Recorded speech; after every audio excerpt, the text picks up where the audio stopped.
Sir, ನನ್ನ ಹೆಸರು ಮನೋಜ್ ಕುಮಾರ್ ಅಂತ. ಪ್ರೆಸೆಂಟ್ಲಿ ನಾನು ಸ್ಟೂಡೆಂಟ್ ಇದ್ದೀನಿ ಸರ್ ಈಗ. ಮತ್ತೆ ನಾನು ಸ್ಟೂಡೆಂಟ್ ಆಗ್ಬಿಟ್ಟು ನನ್ನ ಖರ್ಚನ್ನ ನಾನು ನೋಡ್ಕೋಬೇಕಲ್ಲ ಸರ್. ಅದ್ರ ಸಲುವಾಗಿ ನಾನು ಇನ್ನೊಂದು ಕಡೆಯಿಂದ ಯಾವ್ದಾದ್ರು ಒಂದು ಇನ್ಕಮ್ ಇದ್ರೆ ಚೆನ್ನಾಗಿರುತ್ತೆ ಅನ್ನೋ ಕಾರಣಕ್ಕೋಸ್ಕರ ನಾನು ಈ ಕೋಚಿಂಗ್ ಸೇರ್ಕೊಂಡಿದ್ದು. ಟೀಚಿಂಗ್ ಮೆಥಡ್ ಚೆನ್ನಾಗಿದೆ ಸರ್.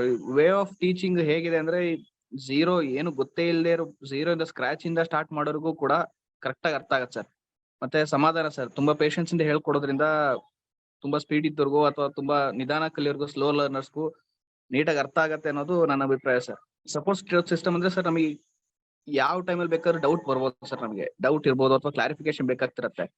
ಲೈಕ್ ಯಾವ್ದೋ ಬರೀ ರೆಕಾರ್ಡೆಡ್ ವಿಡಿಯೋಸ್ ಇತ್ತಪ್ಪ ಅಂತಂದ್ರೆ, ಬರೀ ಆನ್ಲೈನ್ ಈ ತರ ಆನ್ಲೈನ್ ಇಂಟರಾಕ್ಷನ್ಸ್ ಸಿಗ್ಲಿಕ್ಕೆ ಕಾರಣ ಆಗ್ತಿದ್ದಿಲ್ಲ. ನೀವು ಅದನ್ನ ಮಾಡ್ತಾ ಇದೀರಾ ಸರ್. ಆಮೇಲೆ ವಾಟ್ಸ್ಆಪ್ ಅಲ್ಲಿ ನಾವ್ ಏನೇ ಮೆಸೇಜ್ ಹಾಕ್ದ್ರು ಕೂಡ ಆಸ್ ಫಾಸ್ಟ್ ಆಸ್ ಪಾಸಿಬಲ್ ನೀವು ಅದಕ್ಕೆ ರೆಸ್ಪಾಂಡ್ ಮಾಡ್ತಾ ಇದೀರಾ. ಅದು ನಮಗೆ ಸ್ವಲ್ಪ ಏನೋ ಧೈರ್ಯ, ನಮ್ಗೆ ಯಾರೋ ಸಪೋರ್ಟ್ ಮಾಡ್ತಿದ್ದಾರೆ, ಏನು ಸಮಸ್ಯೆ ಇಲ್ಲ, ಏನಾದ್ರು ಕಾನ್ಫಿಡೆನ್ಸ್ ಇರುತ್ತೆ. ಹಾಗಾಗಿ ಸ್ವಲ್ಪ ಧೈರ್ಯ ಸರ್.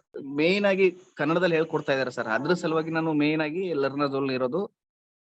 ಮತ್ತೆ ಒಂದು ಫಾಲ್ಸ್ ಇನ್ಕಮ್ ಅರ್ನ್ ಮಾಡ್ಲಿಕ್ಕೋಸ್ಕರ, ದಟ್ಟು ಏನು ನನ್ನ ಎಜುಕೇಶನ್ಗೆ ಏನು ತೊಂದರೆ ಆಗದಾಗೆ ನಾನು ಇನ್ನೊಂದ್ ಸೈಡ್ ಇಂದ ಬೇಕಾದ್ರೆ ಅರ್ನ್ ಮಾಡ್ಬೋದಲ್ಲ, ಅದ್ರ ಸಲುವಾಗಿ ನಾ ಇಲ್ಲಿದ್ದೀನಿ ಸರ್.